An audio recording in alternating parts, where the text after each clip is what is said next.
এই যে আল্লাহ তাআলা কোরআন শরীফটা, কোরআন মাজিদটা আরবি ভাষায় নাজিল করলেন, কেন করলেন? আমরা এখান থেকে উত্তর জানলাম, কোরআন নাজিল হয়েছে আরবি ভাষায়। কেন আরবি ভাষায় হলো? কারণ আল্লাহ তাআলা ওহী প্রত্যেক নবীর প্রতি ওহী অবতীর্ণ করেছেন তার ওই সময়কালে যেখানে জন্মগ্রহণ করেছিলেন, যে স্থানে জন্মগ্রহণ করেছিলেন, যে স্থানে তিনি থেকেছিলেন, ওই জায়গার যে ভাষা ছিল ওই ভাষার অনুযায়ী তাদেরকে ওহী প্রেরণ করেছিলেন। আমাদের নবী করিম সাল্লাল্লাহু আলাইহি ওয়াসাল্লাম কোথায় ছিলেন বলেন? কোন দেশে ছিলেন?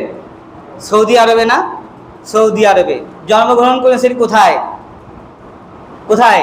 মক্কায়, তাই না? আর ইন্তেকাল করেছেন কোথায়? মদিনায়, তাই না? মদিনায় নবী এলো, মক্কায় নবী এলো মা আমিনার ঘরে। তাহলে মক্কায় নবী দিয়ে এসেছিলেন, মক্কায় জন্মগ্রহণ করেছেন। যাই হোক, এই কোরআনটা যেহেতু সৌদি আরবের ভাষা কি বলেন? ফার্সি না বাংলা? আরবি। কি বলেন? আরবি। যেহেতু সৌদি আরবের ভাষা আরবি, তাই আল্লাহ তাআলা ওহী নাযিল করেছেন কোন ভাষায়? আরবি ভাষায়, যাতে করে নবীজি তার ওই সমকালীন যে গোষ্ঠী আছে তাদেরকে তাদের ভাষায় সুন্দর করে নবীজি এই ইসলামের বাণীটা মানুষের কাছে পৌঁছে দিতে পারেন, যাতে করে তাদের এই বাণীগুলো তাদের কাছে বোধগম্য হয়, বোঝার সক্ষমতা যেন তাদের তৈরি হয়।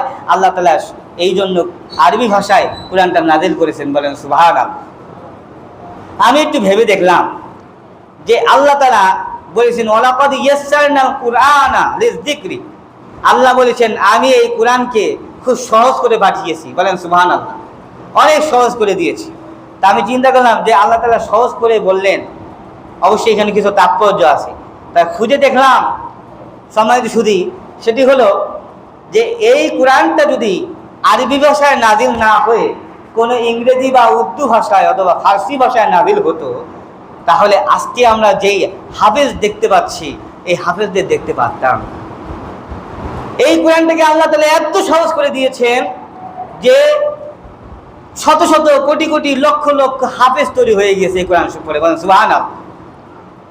আপনি যদি 10 পৃষ্ঠার 20 পৃষ্ঠার একটা বই বা 50 পৃষ্ঠার একটা বই যদি কাউকে দেন, দিয়ে বলেন ভাই আপনাকে 4 বছর সময় দিলাম, 50টা পৃষ্ঠা আপনি মুখস্থ করে দিবেন, আমার 50টা পৃষ্ঠা মুখস্থ করবেন আর এমনভাবে পড়বেন যাতে করে আমি যেন আপনাকে যদি বলি যে এই লাইনের পরে আর এই লাইনের পরে কোন লাইন আছে এটা আপনাকে বলতে হবে, এই শব্দটার পরে আপনাকে কোন শব্দ আছে এটাকে বলতে হবে। এইভাবে যদি 4 বছর সময় দেওয়া হয় আর 50 পৃষ্ঠার যদি একটা ইংলিশ বই যদি কাউকে দেওয়া হয়, বলেন 4 বছরে মুখস্থ করতে পারবে? এইভাবে পারবে? পারবে না।